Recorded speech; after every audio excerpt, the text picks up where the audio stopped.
Bom dia a todos. Primeiro dizer da imensa alegria de estar de volta a esta casa, podendo, com as bênçãos da espiritualidade maior, que sempre nos ilumina, nos protege, nos guarda, trazer uma reflexão para esta manhã, para que, ao sairmos daqui, em retorno aos nossos lares, nós possamos fazer aquilo que realmente importa, que é colocar em prática esses conhecimentos, essas instruções, mas, sobretudo, jamais esquecendo, dos nossos elos de amor que nos une a todos, seja na nossa família, seja no nosso trabalho, no convívio com todas as pessoas que estão conosco no caminho.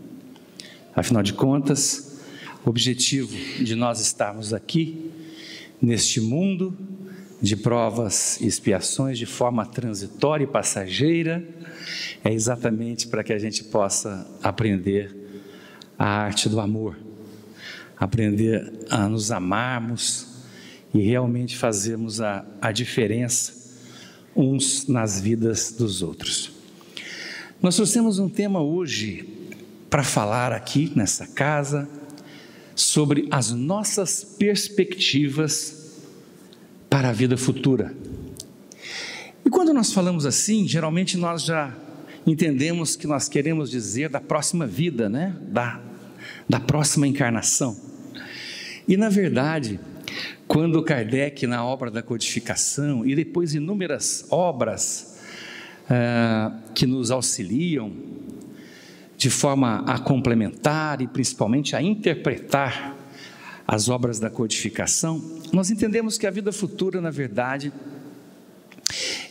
é mais do que um lugar, uma ocasião, uma oportunidade, mas é uma forma de se interpretar a nossa relação enquanto espíritos que somos com a nossa verdade e com a verdade universal.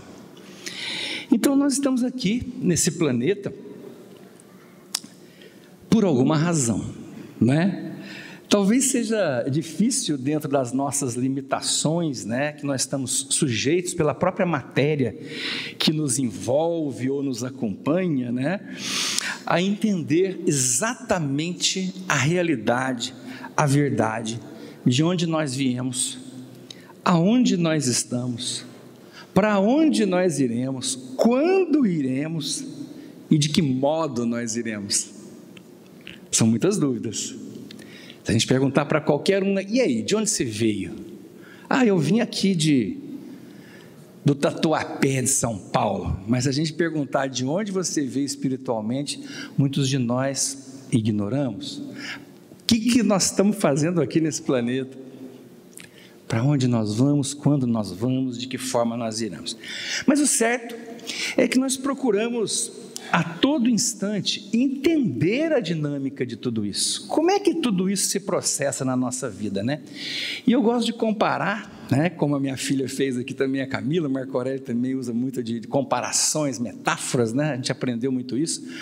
Comparar com um plano de voo, Então quando a gente imagina, como é que voa um avião? A gente olha às vezes no mapa, assim na internet, tem 500 aviões voando no mesmo horário, para os mesmos lugares, você fala, meu Deus, como é que não bate um no outro? Como é que essa coisa acontece? Porque existe todo um planejamento, Então fala assim, que horas levanta o voo, que hora a que altura voa, tem um avião voando aqui e outro aqui, e se errar? Então a nossa vida é mais ou menos isso. E quais os sinais de que esse voo vai dar, como diz a moçada aí, vai dar bom? E quais os indícios, os sinais de que esse voo vai dar ruim? Então a gente começa a avaliar e descobrir que o nosso plano de vida, ele se compara a um plano de voo, a todo instante. A gente tem que estar planejando, replanejando, relacionando com as pessoas, E a gente sabe que uma coisa é certa, a gente não está aqui para brincar. A gente está aqui para brincar? Vamos fazer uma coisa mais ou menos. Ninguém sai de casa para fazer algo mais ou menos, sai? Hoje eu vou fazer um negócio mais ou menos. Não, a gente sai para acertar, né? Vou colocar meus óculosinhos aqui, né? Que é só por charme, tá? Na verdade, nem precisaria. Então, assim, de uma coisa a gente está certo. Nós esperamos que a nossa experiência ela sirva para alguma coisa na nossa caminhada. A nossa experiência de voo, né? Então, assim, o que eu gostaria de fazer, de falar agora aqui? Pensar no Mestre Jesus, como que ele falava sobre a vida futura. Ele pensava em vida futura? Ou ele queria o aqui e agora? Aí que está o grande detalhe. Quando a gente fala no aqui e agora, na vida futura, dá uma sensação de que aqui é aqui e lá é lá. O presente é aqui e o futuro é lá. Quando, na verdade, tudo que Jesus fazia era nos convidar a dar um maior valor nas nossas ações, porque cada ação certamente iria refletir lá na frente, no futuro. Então, todas as transformações que aparecem nas Escrituras Sagradas, e nós vamos falar de algumas, elas envolvem escolhas, elas envolvem ações, elas envolvem relacionamentos que vão interferindo gradativamente com o nosso futuro. Então, a forma como nós enxergamos o nosso futuro é fundamental. Então, assim, eu quero convidar a cada um aqui para analisar com muito carinho esses convites que o mestre fazia para nós, né? Sobre o entendimento da vida futura. Ele não incentivava ninguém a sentimento de ansiedade, incentivava? Olha, cuidado, se não fizer isso vai acontecer isso, se não fizer, não. Ele sempre trabalhava de uma forma, e a gente vê em todos os evangelistas, que ele pegava uma situação, inclusive didaticamente parecida com a vida, o pescador, isso, aquilo, outro, e ele ia fazendo comparações, induzindo a todos a olharem para dentro. O que está acontecendo aí dentro? Não é? Isso ele fazia com todos. Ele induzia esse sentimento. Em nenhum momento ele falava, se não fizer isso, vai acontecer isso. Em nenhum momento. Então, esse convite já era o convite para a vida futura, né? Então, o que ele apresentava? Algo, um sentimento para nos conduzir ao que a Camila falou aqui. Há 15 dias atrás, né, acredito, ouvinte, sobre o reino dos céus. Era uma indução a uma checagem do nosso plano de voo. E aí? Aí cada um fazia a sua análise. A sua análise. Isso que é o bacana que acontecia nos tempos em que Jesus esteve por aqui com a gente, né? Então, nós temos uma imensa literatura muito rica que nos embasa, né, na doutrina espírita, a nos conferir segurança para analisar. E não tem como a gente falar de vida futura, aliás, não tem como falar numa casa espírita, embasada em filosofia, em ciência e religião, sem a gente analisar Kardec, André Luiz, as obras básicas e por aí afora. Então nós temos lá em Obras Póstumas, e eu gostaria de fazer uma pequena leitura que diz assim, é no capítulo A Vida Futura, nos traz, vamos lá, de óculos, vamos lá, olha que interessante, nos traz o que deveria ser cuidadosamente estudado sobre qual de nós espíritas deveríamos refletir muito profundamente, a fim de entendermos, tanto quanto possível em nosso presente estágio, a filosofia de vida que nos oferece o Espiritismo no sentido de facilitar a nossa caminhada evolutiva. E Kardec adverte do seguinte, O homem por muito sólida que seja a crença na imortalidade, o homem não se preocupa com a sua alma, senão de um ponto de vista místico. Olha que interessante, a gente acha que o espírita sabe exatamente o que é o espírito, de onde veio, para onde vai e por aí afora. Olha que interessante. Então, ele preocupa de uma forma mística. Realmente, para a grande maioria das criaturas, a alma é como algo além das condições de encarnados, algo transcendental, além do normal, para depois. A gente imagina o espírito como algo que a gente vai conviver com ele depois. Nós somos espíritos. Estamos aqui agora. Olha que interessante. E com cuja situação devemos nos preocupar somente após a morte física. A existência da alma está condicionada muito frequentemente ao fato da criatura possuir algum tipo de crença religiosa, transformando-a assim em alguma coisa mística. De um modo geral, isso é bem verdadeiro e comum, mesmo em nosso meio espírita. Dificilmente aqui no mundo físico nos entendemos como espíritos. Sabe por quê? Pergunta para a maioria assim, e aí? O teu espírito? Aí ele fala, então, eu sei que eu tenho um espírito. Meu Deus, nós somos um espírito. Nós temos um corpo. Nós somos um espírito. E esse espírito merece todo o nosso trabalho, enquanto espíritos que somos, no sentido de trabalharmos essa vivência futura agora, porque o espírito está aqui agora. O espírito não vai estar depois que eu desencarnar. Então, quando eu desencarnar, aí eu vou ser espírito. Não, eu já sou e tenho toda a minha bagagem para trabalhar, né? Então é muito comum isso no próprio meio espírita. A gente costuma se preocupar muito com o retorno à erraticidade, né? E aí, quando chegar, a gente se preocupa com isso. Então, esse convite que eu estou fazendo para vocês é para a gente analisar que a vida futura não é depois de desencarnado. A vida futura é já. O futuro começa já. Ele está aqui agora.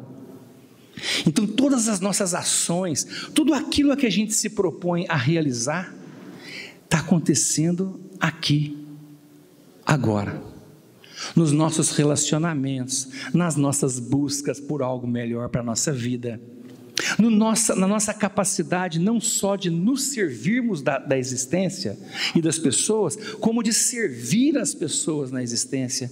Está começando agora, aliás, está vindo de muito tempo. E como a gente diz lá em Minas, nós estamos amassando barro há muito tempo. Nós precisamos caminhar, nós precisamos progredir, né? Então, a gente tem assim uma dificuldade muito grande em tomar decisões, mas cada escolha, cada gesto, cada palavra, cada pensamento, ela projeta simultaneamente no futuro uma conquista ou um compromisso. Tudo aquilo que nós estamos fazendo agora, ela está projetando para a gente algo que a gente está conseguindo conquistar. Opa, planejei lá, né, segundo nas obras do André Luiz, no departamento de reencarnação, fazer isso, igual a gente planeja, né, não como doce, não como gordura, não como leite. Aí a gente vai num lugar, pá, chuta tudo. É o que a gente costuma fazer, não é assim? Aí a gente olha e fala assim, a gente é altamente motivado, né? A gente fala assim, já que eu já comi isso aí, também não tem problema se eu fizer isso e comer isso também. É a nossa tendência. Quando a gente fraqueja, a gente fala, já foi mesmo. Ao invés da gente fazer como o Waze, reconfigurando rota, a gente vai para o meio da favela. Sem nada contra a favela. Mas estou dizendo, vai para o meio da... Por quê? Porque a gente perde o comando. Então a gente precisa de algo que Emmanuel fala para o Chico, né? As 3 necessidades: disciplina, disciplina, disciplina. E a disciplina, a gente bota um sinônimo nela que é todo dia. Todo dia. Não é hoje, amanhã. Então, quando a gente consegue fazer isso, vai dando bom. Vai dando bom porque a gente vai aplicando vivenciando o nosso livre-arbítrio e fazendo boas escolhas. E o nosso livre-arbítrio, ele é particular e intransferível. A gente escolhe com base na nossa bagagem e não na do outro, né? Nós temos lá com Diolindo Amorim, no livro Espiritismo, Problemas Humanos e seus Problemas Humanos, que ele cita Kardec: o homem não se preocupará com a vida futura, senão quando vir nela um fim claro e positivamente definido, uma situação lógica, em correspondência com todas as suas aspirações, que resolva todas as suas dificuldades do presente, em que não se depare com alguma coisa que a razão não possa admitir. Se a gente não enxergar lógica na vida futura, não funciona. André, mas o que vem ser essa vida futura que você está falando há 10 minutos? Então, a vida futura é o aqui e agora. É tudo que eu estou fazendo para semear algo de bom. É a compreensão de que vale a pena investir nessa vida. E aí nós precisamos fazer uma análise, né? Uma análise bem interessante que o Kardec faz na obra Céu e Inferno, no capítulo 1, quando ele fala o porvir e o nada. Se na nossa vida, lá no item 1, ele inicia fazendo uma seguinte análise: se a nossa perspectiva, e nós estamos falando aqui de perspectiva, não é bom a gente ter perspectiva de vida? Quando você fala assim, quais são as suas perspectivas para esse mês? Você fala, não sei. Não, mas o que você acha que pode acontecer caso você coloque em prática isso? Não sei. Mas quando a gente fala, não, se eu fizer isso, as possibilidades disso acontecer são boas. Então é aqui que eu vou. Perspectiva. A nossa vida sem perspectiva é cruel. A nossa vida sem perspectiva, ela perde o sentido, porque todos os dias serão iguais, nada pode melhorar. Então, a partir do momento em que eu olho à frente e falo, a vida termina no túmulo, não tem nada depois disso. Quais são as perspectivas de vida futura? Como que eu vou imaginar diante do porvir e do nada que eu tenho que agir? Vale a pena ser bom? Para quê? Vai acabar? Vale a pena criar uma perspectiva de futuro para mim, para o meu filho, para alguém? Não. Vai acabar? Entenderam? Inclusive, muitas coisas, muitas situações que a gente vivencia no próprio Evangelho do Cristo, perdem completamente o sentido.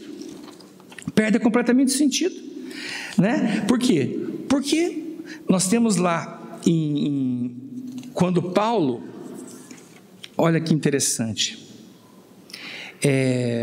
que ele fala aos Coríntios, a respeito, aqui, sobre a ressurreição. Não se há ressurreição, que farão aqueles que se batizam pelos mortos? Se absolutamente os mortos não ressuscitam, por que se batizam por eles? Também nós, porque estamos nos expondo a perigos o tempo todo, todos os dias enfrento a morte. Digo pelo orgulho que tenho de vocês em Cristo Jesus, nosso Senhor. Se for por meras razões humanas que lutei com feras no Éfeso, o que ganhei com isso? Se os mortos não ressuscitam, comamos e bebamos, porque amanhã morreremos. Ué,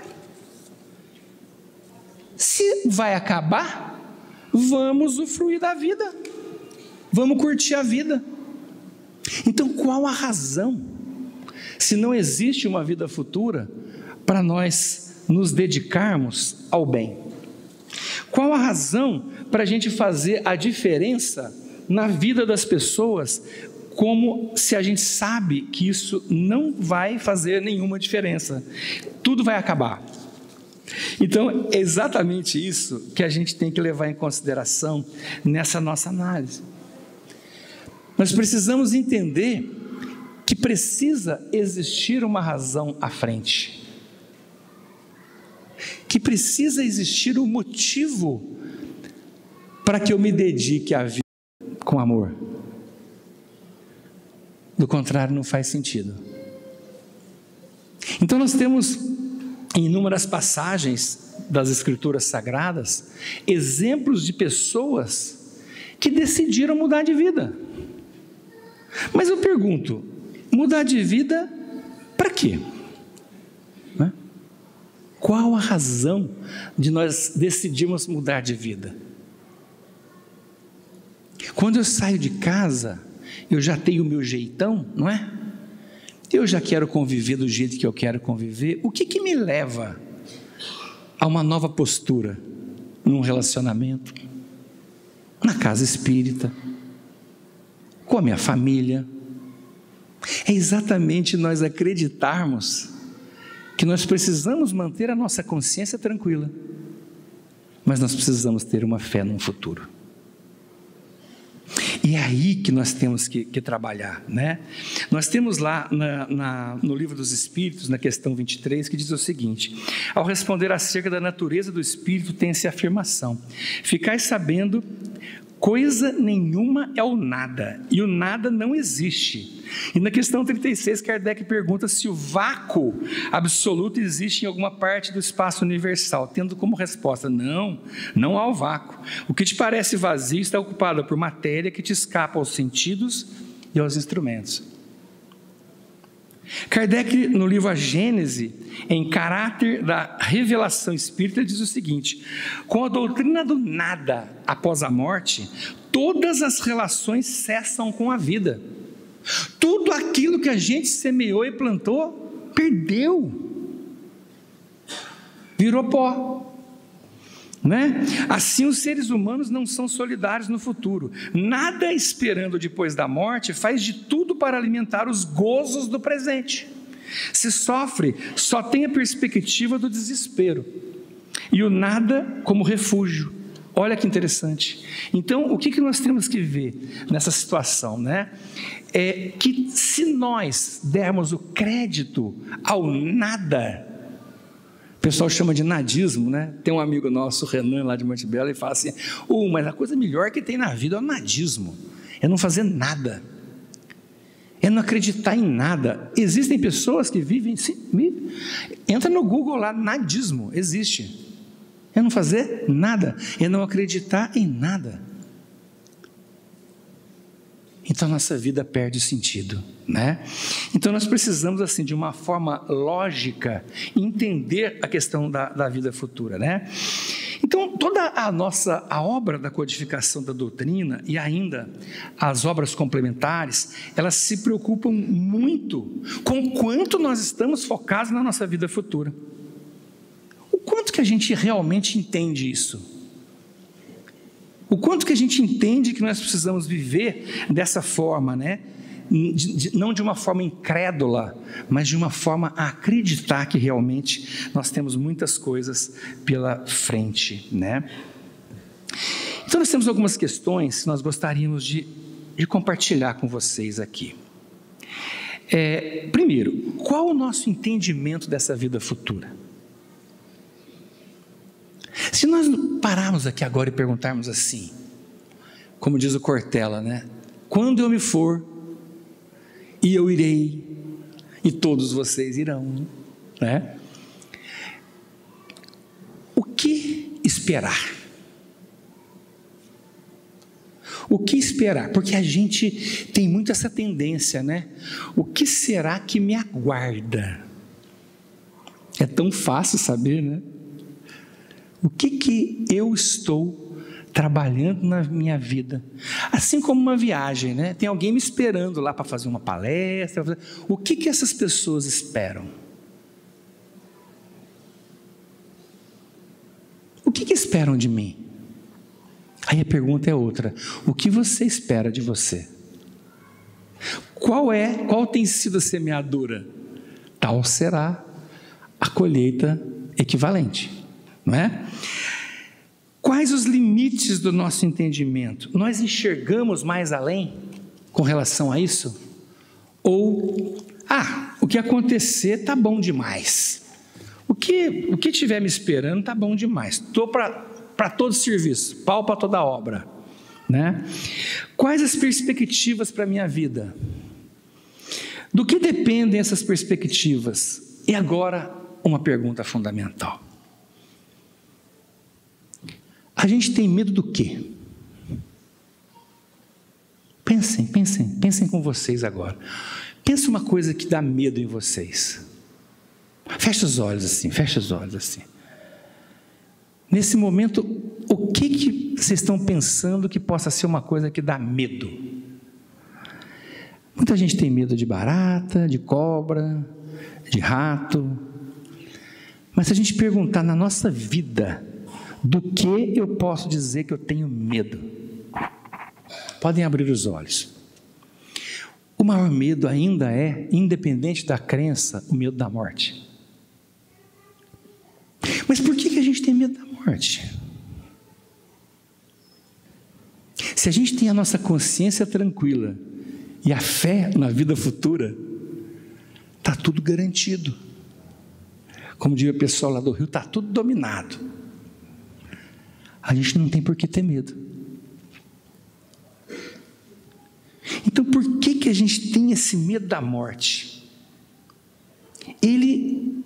O medo da morte, ele deixa muito claro o nosso despreparo, de todos nós. O nosso despreparo para a morte. Mas André, como que a gente tem que viver só pensando na morte? Não, a gente tem que viver sabendo que existe uma passagem, meramente uma passagem, e essa passagem por si só não nos capacita para nada. Ela só é um momento de transição. E o Marco Aurélio já fez uma palestra maravilhosa sobre isso aqui. É a transição. É igual você passar por uma porta, por uma ponte. O que tem do lado de lá? Tem tudo aquilo em que nós acreditamos e nós trabalhamos para encontrar. É o céu, André? É o paraíso? É o purgatório? É o inferno? Não. Nós vamos vivenciar, continuar, essa é a palavra, dar continuidade, dar sequência em tudo aquilo que a gente está vivendo. É uma transição. Então, falar que nós temos medo da morte é igual falar que nós temos medo de turbulência de avião. É isso. Porque, na verdade, é uma passagem. E ela acontece no momento em que existe uma falência física, porque a falência moral já está patente em nós, é o que nós estamos trabalhando todo dia para melhorar. Agora, a falência física vai acontecer. Alguém aqui tem dúvida de que vai ter uma falência física total e vai passar por essa turbulência? Ninguém, né? Então, o medo da morte é análogo ao medo da turbulência do avião. Não pode ser mais do que isso. Do contrário, nós não estamos conseguindo entender. Não nos faz sentido a perspectiva que a vida futura nos traz. Então nós precisamos trabalhar esses conceitos, para que a gente não tenha medo da morte. E a primeira necessidade é nós acreditarmos que a morte é apenas uma turbulência, uma passagem e não um fim. É a crença na vida futura, da qual Jesus se referia. E nós estamos falando aqui hoje. Então, quando nós falamos, poxa, que sentido faz a gente se cuidar, fazer o nosso melhor, vir aqui na casa espírita, procurar melhorar o sentimento, a energia, o astral da nossa casa, ajudar alguém de uma forma caridosa, uma caridade moral verdadeira, não simplesmente uma esmola, se daqui X anos eu vou estar fim. Acabou. Para quê? Qual o sentido que a gente pode ver nisso? Então, quando nós falamos da doutrina espírita, embasada no seu tríplice aspecto, ciência, filosofia e religião, de onde nós aprendemos pelos questionamentos filosóficos, pela lógica da ciência e pelo amor embutido em todo o Evangelho, que nos incita não simplesmente a ler, mas a praticar, como única forma de nos dar respaldo e segurança de transformação. Aí a gente bate no peito e fala, doutrina espírita, eu sou espírita, não é? Eu preciso viver espírita, eu preciso viver cristão, eu preciso testemunhar o Evangelho de Jesus. Eu preciso da prática. E como é que eu faço isso, André? Você faz, André?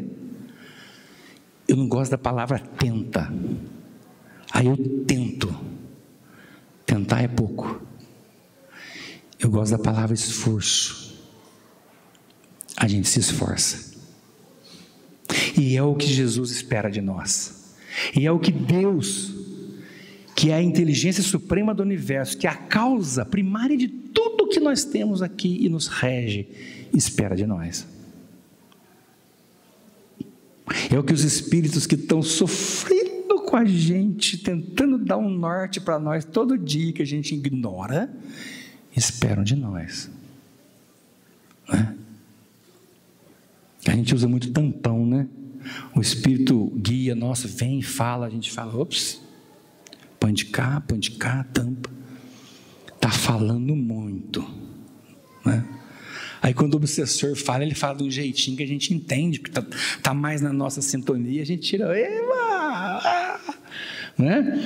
Então, aqui que a gente dá mais ouvidos na nossa vida, aos espíritos abnegados, que fazem de tudo para puxar a gente para cima, ou aqueles que na nossa sintonia falam a nossa língua. Que língua que a gente está ouvindo? Né? Então, a vida futura é isso. Nós temos dificuldade em nos dedicarmos à vida futura. Sabe por quê? Porque a gente pensa que a vida futura está lá longe. Que a vida futura é uma questão ainda de tempo. Não é agora. Não é o aqui. Né? Então, assim, o que a gente pode fazer para trabalhar essa vida futura? Somente o trabalho na obra do bem. André, mas eu não sou essa pessoa boa, não. A gente é ruim. A gente tem dificuldade. Ninguém é tão bom que não tem o que melhorar, e ninguém é tão ruim que não tenha algo para doar e muita coisa para trabalhar. Todos nós. A gente é uma gangorrinha. O que nós não podemos parar. A gente não pode parar. Quando der aquela vontadezinha de ficar quietinho no cantinho do caminho, né? A gente precisa, muitas vezes, de ajuda de outros para nos puxar para dentro, de volta. Precisamos. Mas a gente tem que se conscientizar de que na beira do caminho, naquela zoninha de conforto, nada vai acontecer. A gente tem que voltar para o caminho sempre. Algo tem que nos puxar. E esse algo tem que ser uma vontade nossa de vencer.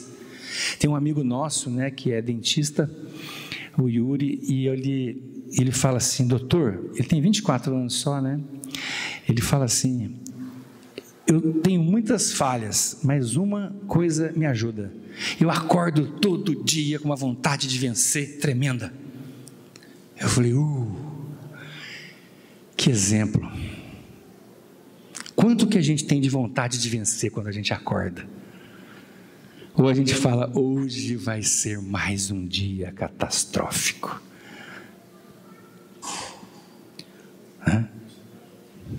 Então é isso que a gente precisa dosar na nossa vida, ter disciplina para mudar alguma coisa, mudar a minha forma de enxergar as situações e consequentemente mudar a minha vida.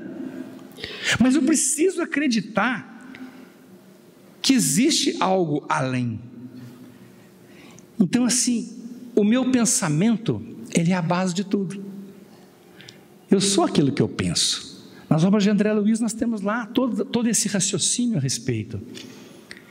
E algo muito interessante que eu aprendi há pouco tempo é o seguinte, que o primeiro pensamento, ele vem mesmo, ele judia da gente. Eu não diria que não é nossa responsabilidade o primeiro pensamento, mas a partir do segundo é meu.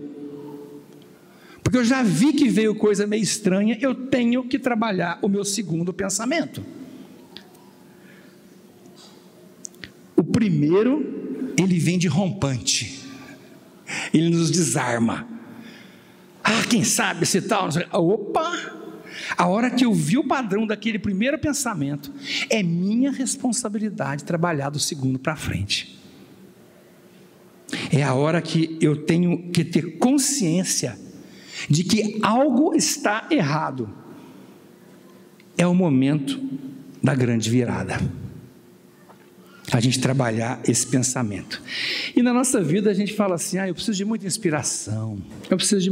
A gente precisa de inspiração sim, mas a gente precisa de muita transpiração. Dá trabalho. Sua, cansa. Às vezes a gente tem uma pessoa do nosso lado, né, e que a gente escolhe que aquela pessoa, ela é a responsável pela nossa infelicidade. Não é assim? Porque a gente tem que ter alguém que... Gente, nós não podemos, com a perfeição absoluta que nós somos, né, e que a gente acaba achando isso, né, ter culpa de alguma coisa. Então, a gente sempre nomeia um culpado. Não é assim que funciona? Ou só eu que faço isso? Então, a gente vai nomeando os culpados. E eu preciso, nesse processo, entender a minha autorresponsabilidade. Mas que facilita muito eu entender que a brincadeira não termina ali, vai além. Eu preciso. Faz sentido, independente da nossa crença religiosa, que as coisas tenham uma sequência? Simples assim. Vamos analisar agora a justiça divina? A causa primária de todas as coisas. Aqui, quem que acredita que Deus falha? Levanta a mão. Ninguém. Deus é a perfeição suprema. Diante disso a gente se questiona, por que criar toda essa perfeição maravilhosa, todos os seres da criação, todas as leis que regem o universo, para em 70 anos acabar tudo? 80, 90, 100 anos. Faz sentido? Não faz sentido. Então nós precisamos nos envolver com essa realidade. Então o convite hoje é para que a gente possa determinar para a nossa vida as nossas ações, os nossos sentimentos, para fazer da vida algo com sentido. Porque eu vou dar uma notícia para vocês, reforçando tudo que nós falamos, não vai acabar no túmulo. Alguém tem dúvida disso? E a gente vai precisar que tudo aquilo que a gente semeou possa ser colhido. E qual que é o tijolinho que a gente está trabalhando? Qual que é o tijolinho da nossa obra futura? É o agora. É a forma como eu me relaciono com as pessoas, é a forma como eu me interpreto, como eu sinto que eu sou e eu posso me tornar. Quando aquelas pessoas que nas Escrituras Sagradas elas se propuseram a mudanças, eu pergunto para vocês: alguém muda sem ter uma visão de que essa mudança vai refletir no futuro? Ninguém. Nem Saulo, nem Zaqueu, nem o etíope, nem Maria Madalena, ninguém. Ninguém. Eu conversei com uma pessoa há poucos dias que entrou para uma rede de trabalho nossa, ele é da Bahia, lá de Cruz das Almas, e ele falou assim: André, eu acompanho você desde 2018. Eu falei: nossa, a gente não sabe que a gente está sendo seguido, né? Ainda mais hoje em dia. Então os nossos testemunhos, as nossas ideias, os nossos sentimentos, eles são compartilhados, a gente não sabe. E ele falou: olha, se eu conversasse com você, você conversasse comigo há 6 meses atrás, muitas das coisas que você tem colocado não fariam sentido. A partir do momento em que eu percebi que as maiores dificuldades são as colheitas dos meus erros, eu senti necessidade de te procurar. Eu sou o bálsamo para a pessoa? Não. Nós estamos falando de profissão, de empreendedorismo. Mas na nossa vida, enquanto espíritos que somos, enquanto espíritos teimosos que somos, ela precisa passar por essa percepção. Nós precisamos entender que nós erramos, mas que o nosso erro, ele não pode ser considerado como algo taxativo, como algo, olha, você não tem conserto. Quem tem defeitos são aparelhos, nós temos características.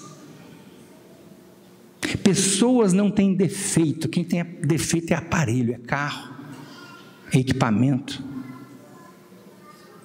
E até os equipamentos têm equipamentos para corrigi-los. Por que nós, enquanto pessoas, espíritos, em processo de evolução contínuo, não podemos ser reparados? Corrigimos rotas. Agora, faz sentido corrigir alguma coisa que vai acabar agora? Para quê? Entenderam isso? Então, o que a gente precisa fazer, gente? A gente precisa estar envolvido na nossa causa de vida. A gente às vezes fala assim: eu estou aqui nessa vida para ajudar as pessoas. Sim, mas a gente está aqui porque a gente precisa se ajudar primeiramente. A gente precisa entender que a gente tem que trabalhar, tem que se polir, tem que se ajudar e se tornar um instrumento de avanço, de crescimento. André, então você está querendo dizer que eu sou meio ruinzinho e que eu não tenho como ajudar ninguém? Não, a gente é veículo de transformação, de condução o tempo todo na nossa vida. Mas quanto melhor a gente se tornar, melhor veículo nós vamos ser, melhores nós vamos servir, mais a gente vai perceber que o segredo está em servir e não se servir da vida. Mas a gente precisa trabalhar isso. Esse é o processo que vai nos arrancar da caverna do egoísmo, da caverna do orgulho. É aí que a gente tem que trabalhar. Sair dessa toca. Vocês já perceberam que quando a gente vai se decepcionando, muitas vezes com algumas situações da nossa vida, a gente vai ficando dentro da toca? Né? A gente tinha coelho quando era pequeno, né? Lá em casa, né, Marco Aurélio? E aí a hora que a gente chegava perto, o coelho e entrava na toca, entrava no cantinho, sumia, de medo. É isso que a gente faz. Chega alguma coisa, a gente assusta, a gente esconde. Não é hora de esconder. A gente tem que começar a trabalhar a nossa vida para sair dessa toca, desentocar. Então, quando nada contra as pessoas que vivem reclusas, nada contra teoricamente, porque quando a gente se esconde dos nossos desafios, das oportunidades, a gente vai entrando na caverna, vai entrando na toca.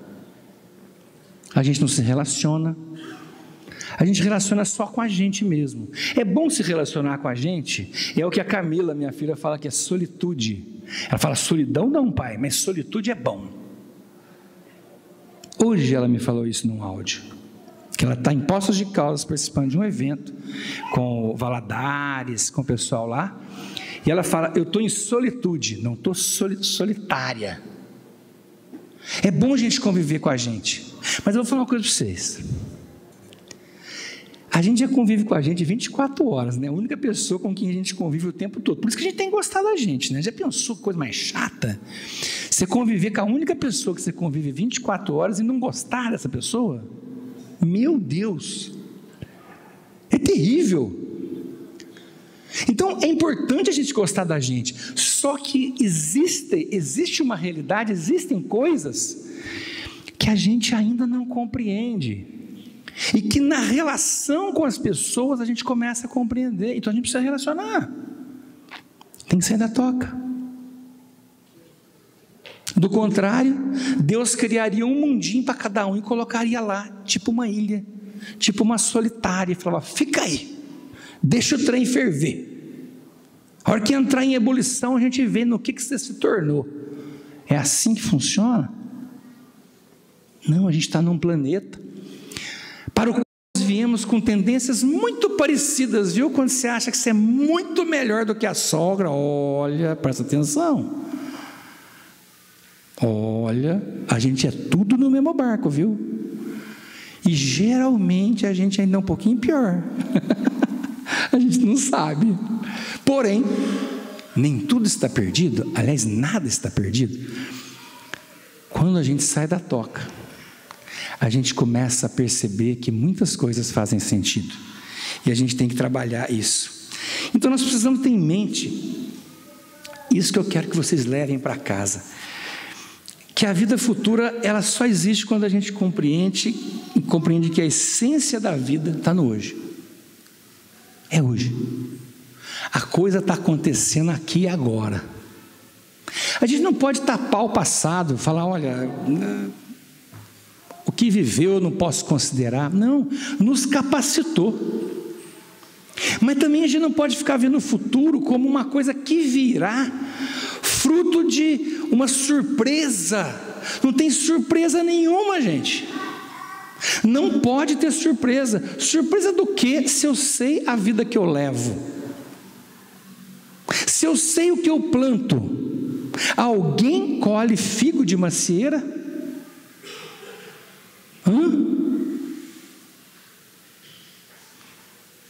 Banana de goiabeira?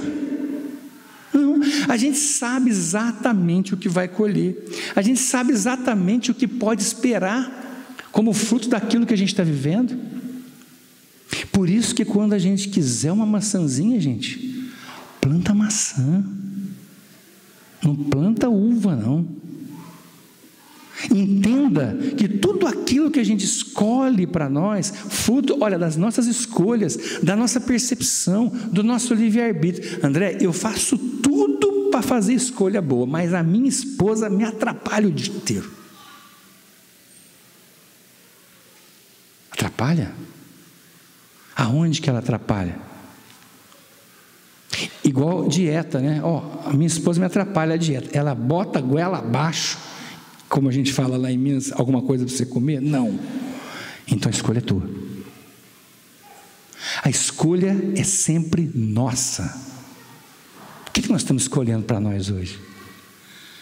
Qual que é a nossa escolha que nós estamos fazendo para a gente hoje? Então, quando a gente vê uma frase que fala assim, são chegados os tempos, do quê?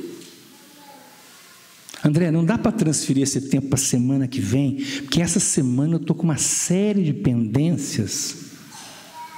Nós Estamos falando dos tempos de transformação. Eu pergunto para vocês, se a gente pegar lá o Saulo, quando ele está na estrada de Damasco, ele esperava que seria aquele dia, aquele momento, que algo iria acontecer? Não. Mas eu pergunto para vocês, vocês acham que ele não estava preparado para aquilo? Estava.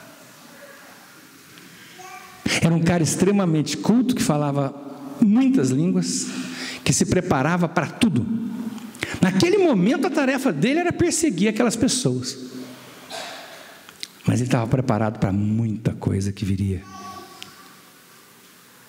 Inclusive, ninguém que não está preparado fala uma frase assim, por mais medo que tenha: Senhor, o que queres que eu faça?